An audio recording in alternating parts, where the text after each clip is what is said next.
ಇವತ್ತು ನಾನು ಹಲಸಿನಕಾಯಿ ಪಲ್ಯ ಮಾಡೋದನ್ನು ತೋರಿಸ್ತಾ ಇದ್ದೀನಿ.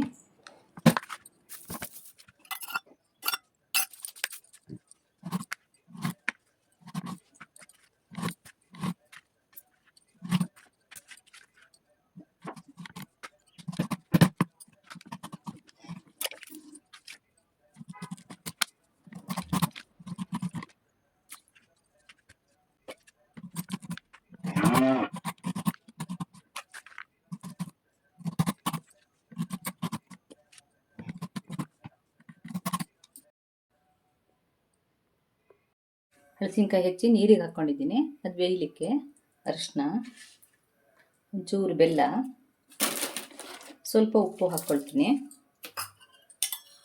ಒಂದು ಚಮಚ ಎಣ್ಣೆ ಹಾಕ್ಕೊಳ್ತೀನಿ. ಎಣ್ಣೆ ಹಾಕ್ಕೊಳ್ಳೋದ್ರಿಂದ ಪಾತ್ರೆಗೆಲ್ಲ ಮೇಣ ಅಂಟ್ಕೊಳ್ಳೋದಿಲ್ಲ, ಬೇಯೋದು ಚೆನ್ನಾಗಿ ಬೇಯುತ್ತೆ.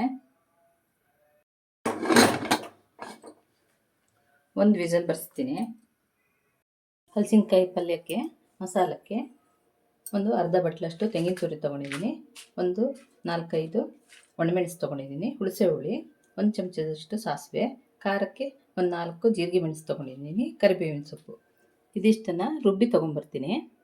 ಯಾವುದು ಹುರಿಯೋದು ಬೇಡ, ಹಸಿ ಹಾಕೋದು.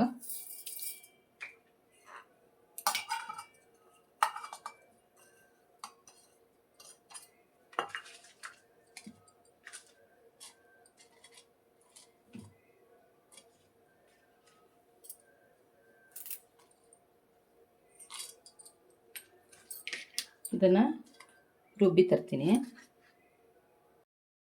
ರುಬ್ಬಿದ್ದಾಗಿದೆ. ತುಂಬ ನೈಸಾಗಿ ಏನು ರುಬ್ಬೋದು ಬೇಡ, ಇಷ್ಟಾದರೆ ಸಾಕಾಗುತ್ತೆ.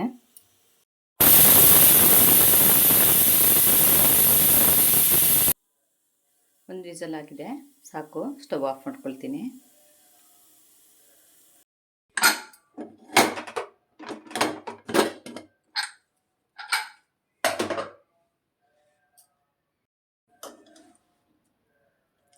ಸಾಕು, ಒಂದು ಮುಕ್ಕಾಲು ಭಾಗದಷ್ಟು ಬೆಂದಿದೆ. ಇಷ್ಟು ಬೆಂದರೆ ಸಾಕಾಗುತ್ತೆ. ಇದು ನೀರಿಂದ ಎಲ್ಲ ತೆಗೆದಿಟ್ಕೊಳ್ತೀನಿ. ಇದನ್ನು ಮತ್ತೆ ತುರಿಬೇಕು. ತುರಿಲಿಕ್ಕಾಗಲಿಲ್ಲ ಅಂದರೆ ಕೈಯಲ್ಲೇ ಪೀಸ್ ಮಾಡ್ಕೊಳ್ಬೋದು. ಹೇಗೆ ಅನುಕೂಲನೋ ಹಾಗೆ ಮಾಡ್ಕೊಳ್ಬೋದು.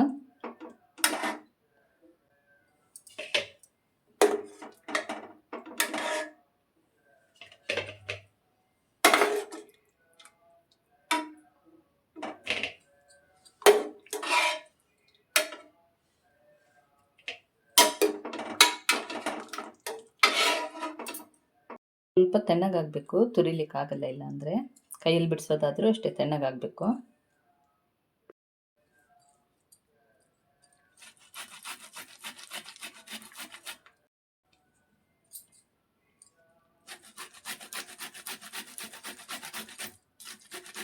ತುರಿಲಿಕ್ಕೆ ಬಂದರೆ ಹೀಗೆ ತುರ್ಕೊಳ್ಬೋದು.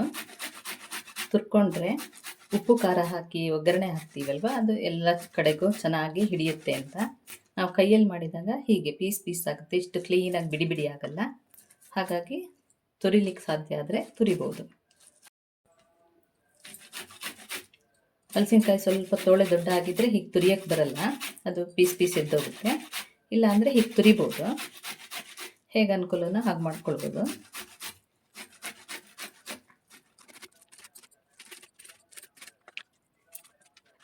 ಹಲಸಿನಕಾಯಿ ಎಲ್ಲ ತುರಿದಾಯಿತು. ಈಗ ಒಗ್ಗರಣೆ ಮಾಡ್ತೀನಿ. ಒಂದು ಬಾಣಲಿ ತೊಗೊಂಡಿದ್ದೀನಿ, ಎಣ್ಣೆ ಹಾಕ್ಕೊಳ್ತೀನಿ. ಒಂದು 4-5 ಸ್ಪೂನಷ್ಟು ಎಣ್ಣೆ ಹಾಕ್ಕೊಳ್ತೀನಿ.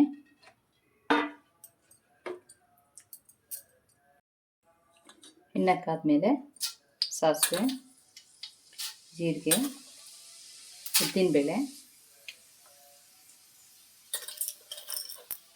ಕಡಲೆಬೇಳೆನೂ ಹಾಕ್ಕೊಳ್ತೀನಿ.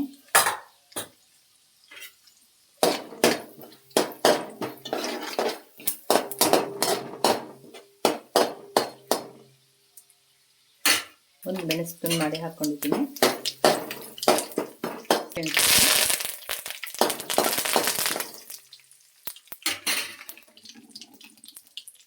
ಅರಿಶಿನ ಹಾಕ್ಕೊಳ್ತೀನಿ, ಹಿಂಗೆ ಹಾಕ್ಕೊಳ್ತೀನಿ.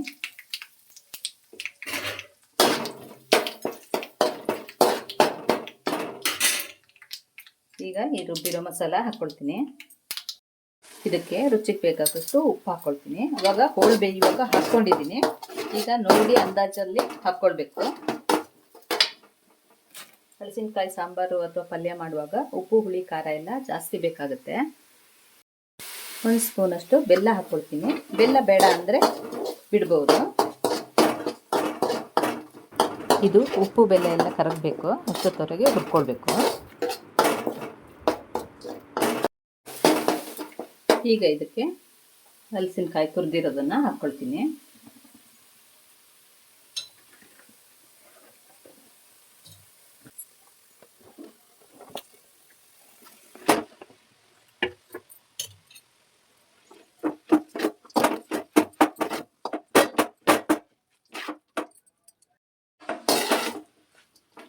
ಚೆನ್ನಾಗಿ ಹುರಿಬೇಕು.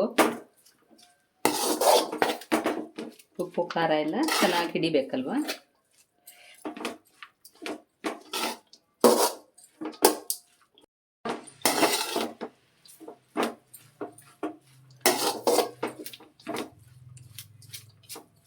ಲೋ ಫ್ಲೇಮಲ್ಲಿ ಚೆನ್ನಾಗಿ ಹುರಿಬೇಕು, ಆವಾಗ ಟೇಸ್ಟ್ ಆಗುತ್ತೆ.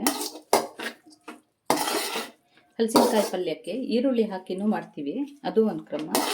ಸಾಧ್ಯ ಆದರೆ ಇನ್ನೊಂದು ವಿಡಿಯೋದಲ್ಲಿ ಮಾಡಿ ತೋರಿಸ್ತೀನಿ, ಅದು ಟೇಸ್ಟ್ ಚೆನ್ನಾಗಿರುತ್ತೆ. ಇದು ಈರುಳ್ಳಿ ಹಾಕದೇನೆ ಮಾಡ್ತಾ ಇರೋದು.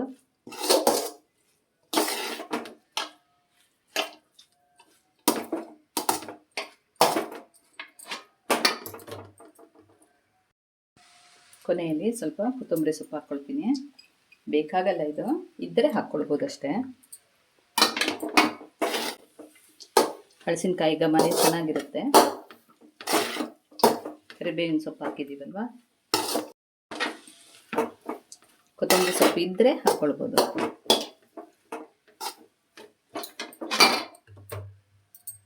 ಬೇಕಿದ್ದವರು ಎಣ್ಣೆ ಇನ್ನೊಂದು ಸ್ವಲ್ಪ ಜಾಸ್ತಿ ಹಾಕ್ಕೊಳ್ಬೋದು. ನಾನು ಅಡುಗೆಗಳಿಗೆ ಸ್ವಲ್ಪ ಎಣ್ಣೆ ಕಡಿಮೆನೇ ಬಳಸೋದು, ಹಾಗಾಗಿ ಕಡಿಮೆ ಎಣ್ಣೆ ಹಾಕಿ ಮಾಡಿದ್ದೀನಿ ಪಲ್ಯನ. ಸಾಕಾಗುತ್ತೆ ಇಷ್ಟು, ಸಾಕು. ಪಲ್ಯ ರೆಡಿಯಾಗಿದೆ. ಇವತ್ತು ನಾನು ಹಲಸಿನಕಾಯಿ ಪಲ್ಯ ಮಾಡೋದು ಹೇಗೆ ಅಂತ ತೋರಿಸಿದ್ದೀನಿ. ಹಲಸಿನಕಾಯಿ ಪಲ್ಯದ ಜೊತೆಗೆ ನಾನು ಮಾವಿನ ಹಣ್ಣಿನ ಸಾಸಿವೆ ಕೂಡ ಮಾಡಿದ್ದೀನಿ. ಮಾವಿನ ಹಣ್ಣಿನ ಸಾಸಿವೆ ವಿಡಿಯೋ ನಂದು ಹಳೆ ವಿಡಿಯೋದಲ್ಲಿ ಇದೆ. ಈ ವಿಡಿಯೋ ನಿಮಗೆ ಇಷ್ಟ ಆದಲ್ಲಿ ಲೈಕು, ಶೇರು, ಕಮೆಂಟ್ಗಳನ್ನು ಮಾಡಿ. ಸಬ್ಸ್ಕ್ರೈಬ್ ಮಾಡದೇ ಇರೋರು ಸಬ್ಸ್ಕ್ರೈಬ್ ಮಾಡಿ. Thank you.